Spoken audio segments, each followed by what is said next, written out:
Welcome back to another episode, folks. Today is actually my day off, or if I can have one. Those two are my pretty girls up there. Which one is that one? That's the white. That's the Birmingham Roller. And that's the High Flyer. Which one is that? So the uglier the bird, the better of a flyer it is. The prettier it is, and the more fancy it is, the worse of a flyer it is, and that's why the hawk will eat the fancy ones. This is why I let the fast flyers go with the fancy, so that way maybe the hawk chases after the fancy, chases after the fast one, and gives my fancy a chance to get away. Me and the hawk have had some wars out here, but welcome back. So today, what I want to talk about is turning a trucking company into a non-profit organization. Now, I've seen all these cutthroat trucking companies, but you know what? I've never seen a non-profit organization. I mean, imagine if you, as a CEO of a growing trucking company, declare a public salary for yourself and just say, you know, this is my salary, this is how much I run the operation. Every penny after that goes to helping people. I mean, when I first started trucking, I thought, okay, if I ever grow a very, very large fleet, I want to be a philanthropist. I want to sit there and help people with money after I make this money. Because let's face it, I'm the type of person that if I didn't have goals or aspirations, I'd probably be dead. If I won the lottery today, I'd probably be dead in 5 years. So unless I have a factor out there that motivates me every single day to go out there and work and to get to another level, that would be the end of me, and I know it, and I'm just built like that. But like I was saying, turning a trucking company into a non-profit organization, I mean, you get these guys who build fleets of 100, 200, 300 trucks out there, and the amount of money there is just ridiculous. I mean, but then you look at the quality of life for the drivers. What is the quality of life for the driver? I mean, instead of making these millions in trucking and be a philanthropist, why don't you just focus on those drivers?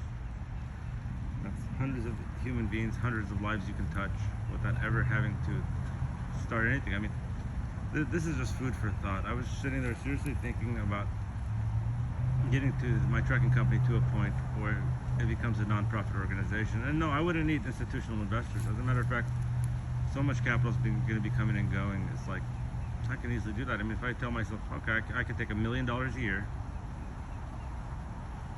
as the pioneer, as the owner of the company, as the person who keeps it together for my salary, and I sit there and think that's my cap. After that, every penny that comes in is going to be for the nonprofit. Which, at the rate I'm growing and going, you know, I mean, 100 trucks, 200 trucks, that's 5 years away from me. I think to a point, I've learned to enjoy the process more than the growth. I mean, looking back, I kind of enjoyed the time when I had one truck and one headache.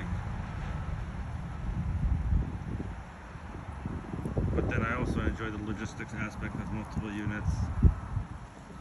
I enjoy interacting with all these different people I'm around, actually learning about them, learning to enjoy their company, and keep growing in this industry. I mean, but you know, the reoccurring thought in my head is this nonprofit organization. How much do you need to start this nonprofit? How can you do it in such a way in which the driver gets the better end of the deal? Because let's face it, you do all of this, you take your salary, okay, you walk out. I made this much. And from what I understand, nonprofits are set up in such a way where the owner of the nonprofit, the person running it, declares their salary and that's it. And everything else has to be documented so the government can't tax you. On top of that, you're doing this for a greater deed. Now you sit there and you take the nonprofit money that you have left over and you invest in company drivers to become owner-operators. You sit there and you give them resources on how to build perfect credit as company drivers or even as owner-operators. You know, what if you went out and spent $30,000 on a trade line a big fancy trade line of 20, 30 years, and you let all your owner operators, all your company drivers jump on that trade line. That way everybody in your company's got 800 credit score.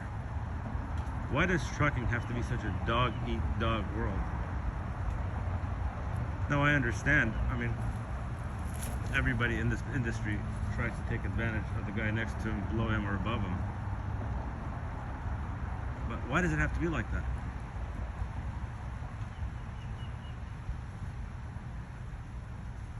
So again, you know, usually January is the hardest month of the year for me. I close my company down December 20, and I come back first Monday of January. Everything's back in order. I send everybody home because I sat there. I mean, for 2 years, I ran 2 Christmases, and they're very unfruitful. I mean, you got the day before Christmas, the day after Christmas, everything is closed. The day before New Year, and the day after first day of the next year, everything is closed. So that's 6 days of those. So why not just give everybody the, you know, the 10, 15 days off, say go home. Go home. On top of that, from what I understand, in this business, the worst time to get greedy is in the winter. First day of spring is when you start getting greedy, because that's the easiest, safest driving. Right in the middle of the summer is where the money needs to be made, and you start easing it up. You save up enough money for the winter so you can take the winter easily. So you don't have to go drive those horrible conditions. And even if you do, you're doing 1 trip, 2 trips, that's it. You save up for the winter. Hell, even my pigeons know to save up for the winter. Speaking of my gorgeous babies, let's go. So this is very, very sad insight here. This here is a Birmingham roller. This right here, giant home. And they keep laying these eggs, and the eggs are always duds. The eggs are always duds, and that's because the 2 fancy pigeons can't mix with each other. So that's the mama over there, and that's dad over there. They take shifts. Oh, mama's about to lay eggs again when she has that limp. They take shifts. Dad does the day shift, mom does the night shift. One eats, and one guards the eggs. And the most interesting thing about these animals is if one dies, the other one abandons the eggs, because it knows how hard it is to raise a single family. You can't guard the babies and bring them food, so he's just going to abandon, break those eggs, you know, and start off again. Now these 2 animals have paired up with each other. They've laid about 6, 7 batches of eggs. And it's pretty heartbreaking to see, actually, because none of these eggs will hatch because they're both duds. Now, my only option here is to separate them and repair them, but then I figured they chose each other. Why am I getting in between them? So again, folks, thank you for tuning in. Have a great rest of your day.